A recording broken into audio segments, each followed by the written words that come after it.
Quand on arrive dans cette exposition, la première chose que l'on voit, c'est cette peinture, cet autoportrait de Chéri Samba qui symbolise cette exposition et en fait, elle répond à une autre œuvre qui est celle-ci, Clio. L'idée, c'est quoi? C'est de montrer qu'il y a une autre vision du monde, une autre vision de l'histoire du monde. Oui, nous voulions absolument exposer ce tableau de Chéri Samba, qui est un artiste congolais. Et à travers cette œuvre de 2011, il subvertit la manière traditionnelle de représenter l'espace, la Terre. Contrairement aux projections traditionnelles dites de Mercator, l'Europe est représentée de manière beaucoup plus réduite que sur les cartes à travers lesquelles nous avons appris la géographie. Et il inverse aussi le nord et le sud, et puis il se représente au cœur de la carte. Donc il s'agit pour lui de montrer qu'il existe d'autres manières de représenter l'espace, d'autres manières de représenter le monde. Et en effet, cette création contemporaine répond à cette œuvre du début du 19e siècle. C'est un tableau d'Alexandre Véron-Bellecourt qui représente Clio, la muse de l'histoire, s'adressant à tous les peuples du monde, asiatiques, africains, américains, pour leur apprendre au fond l'histoire universelle, une histoire qui a été écrite par les soi-disant vainqueurs, par les occidentaux, donc histoire linéaire. Et tout l'enjeu de l'exposition que nous avons préparée ici au MUSEM avec Fabrice Argounès et Camille Faucourt, qui est conservatrice ici même, était bien de présenter d'autres manières d'écrire l'histoire. L'idée, c'est que l'histoire qui nous a été présentée depuis toujours est européocentrée. On a un regard qui ne tient pas compte des autres civilisations et qui n'est pas du tout celui que l'on retrouve en Asie, en Afrique, depuis le XIIIe siècle pour ce qui concerne l'exposition. L'Europe a eu la prétention, à partir de son point de vue, de parler du monde dans son ensemble et de l'histoire du monde. Et donc évidemment, cette exposition, elle va présenter une autre manière de percevoir cette histoire pour essayer de raconter quelque chose de neuf par rapport à nos habitudes, et notamment les habitudes de l'histoire scolaire, typiquement. Il y a 5 parties dans cette exposition. On commence avec le rapport au temps, comment les Européens ont imposé leur temps à l'histoire. Oui, en effet, les Européens ont imposé une vision très particulière du temps, en fait, un temps linéaire, un temps qui tendrait vers le progrès.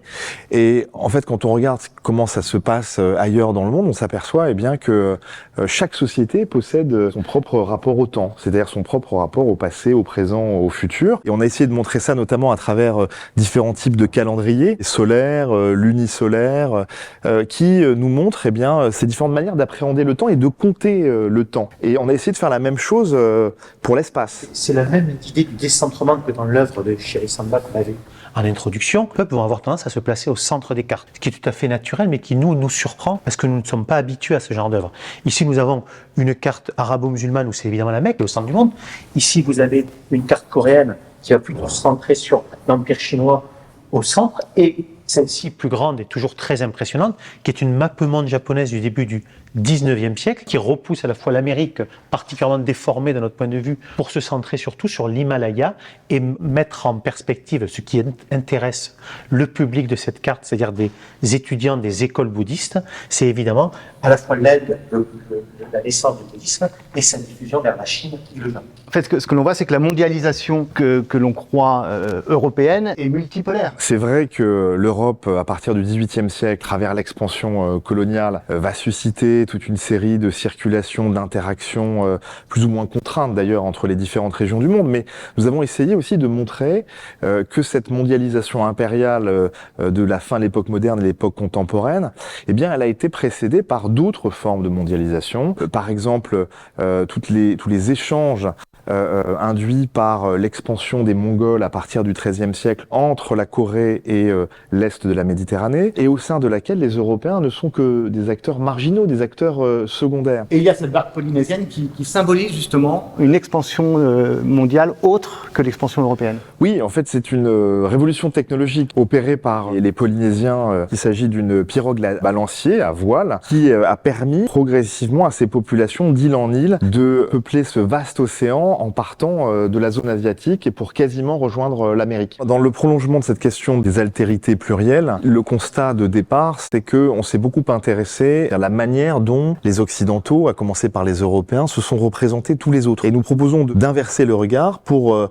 nous intéresser au fond aux occidentalismes, c'est-à-dire la manière dont, comme on le voit ici, par exemple, les Japonais se sont représentés l'Europe, les villes de Paris, de Londres. Et donc tous ces occidentalismes nous racontent là aussi une autre histoire du monde, L'Europe n'a pas le monopole de l'exotisme. Il existe d'autres altérités qu'il s'agit de restituer à travers ses œuvres. Et donc le vol de l'histoire, c'est cette nouvelle partie qui parle plutôt des conséquences de la colonisation sur justement ce rapport à l'histoire. À partir du XVIIIe siècle, avec notamment cette expansion européenne, les savants européens prétendent écrire l'histoire du monde. Ce vol de l'histoire, au sens propre, eh bien, s'accompagne d'une captation des sources de l'histoire. Des codex en Amérique du Sud, de manuscrits en Asie, d'œuvres d'art ou de ce que nous considérons comme des œuvres d'art en Afrique subsaharienne, mais qui au fond pour les populations africaines sont des archives de leur propre histoire. Tous ces objets sont transférés dans les musées européens. Et donc ces différentes populations, à partir de l'intrusion européenne, eh bien n'ont la plupart du temps cessé de résister à